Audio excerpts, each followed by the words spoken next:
Employers like and love employees who are productive.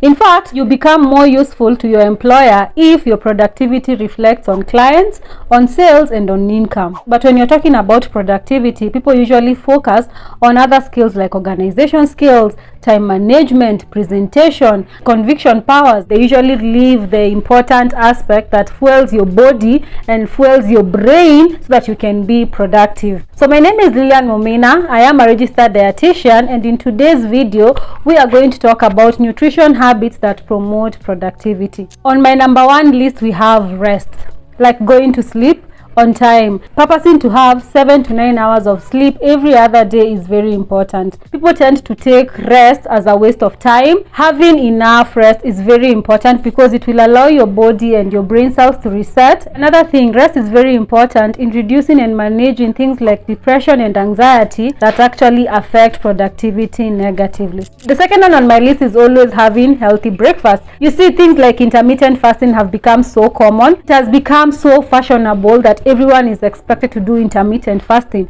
Don't get me wrong, I actually understand the benefits accrued with moderate forms of fasting. But you see, when you prolong your fasts for too long and you avoid taking up your breakfast, you're going to alter your hormone production, hormone function, and all these are going to affect metabolic health, which will affect the release and flow of energy throughout the day. If you have to do intermittent fasting, plan your fast with breakfast in mind. The third one on my list is consumption of variety of fruits and vegetables, because you're going to supply with essential vitamins, minerals, phytonutrients that are very important in how your brain is going to function. This is very important because when your brain is functioning optimally, you can be able to concentrate longer, you can be able to be more productive, and you will reduce things like fatigue, lethargy, and such. Another thing, vitamins, minerals, and antioxidants that support your metabolic health, and this helps in the production and release of energy. It is very important. As I always say, purpose to take at least 3 to 4 servings of fruits a day, and not one particular type of fruit. Purpose to take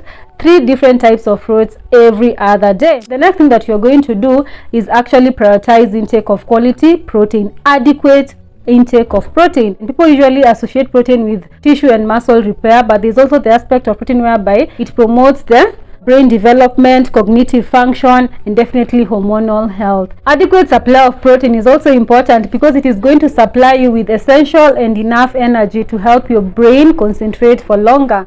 The next thing on my list is hydration. Water is very important because the whole process of releasing energy, the ATP production process, requires water as a medium, as a solute, and such things. Dehydration effects come with things like fatigue, headaches, and all this slow down the way your brain is going to function. So purpose to take adequate supply of fluids, things like water, broths, soups. They are very important to ensure that you are well hydrated and to prevent dehydration from happening to your system.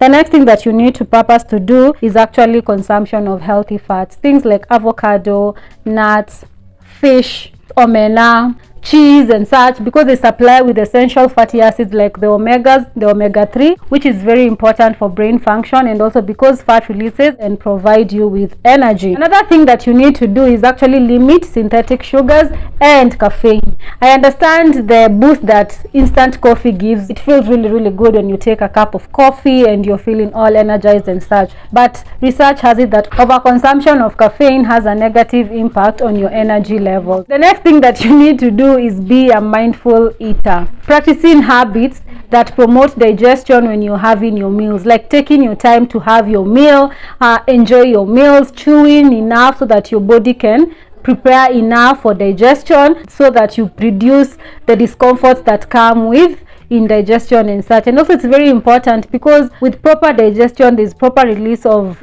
nutrients that are going to supply your metabolic system with enough supply so that it can release and produce energy on a continuous. Avoid eating when you're standing, avoid eating in a hurry when you are distracted, and just make sure that you're taking care of yourself. The last thing that I want to talk about is actually meditation and journaling. I recently just started journaling, so I cannot talk much about it, but there's a lot of study that shows the impacts, the positive impacts that meditation and journaling has on your mental function, clarity, and such. And one last thing, remember that if you take up the measures that we have talked about, you will not need any energy boost apart from just showing up and being the best that you can be.